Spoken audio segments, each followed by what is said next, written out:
আজকে চিংড়ি মাছ দিয়ে মালাইকারি হবে। একটু ছোট ছোট চিংড়ি খাঁচিগুলো ঢুকিয়ে দিয়েছি, খাঁচি ঢুকালে একটু সোজা হয়ে থাকে। কড়াইতে তেল দেব, চিংড়ি মাছগুলো ভেজে নেব। চিংড়ি মাছ ভাজা হয়ে গেল, তুলে নেব।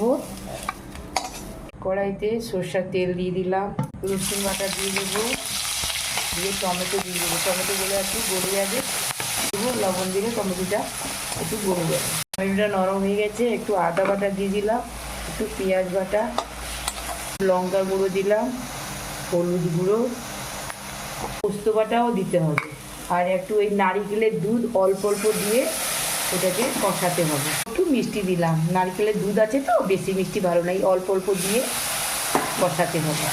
থেকে তেল ছেড়ে গেছে, এবার আলু দিয়ে দেবো। হয়ে গেল, এবার চিংড়ি মাছ দিয়ে একটু কষাবো।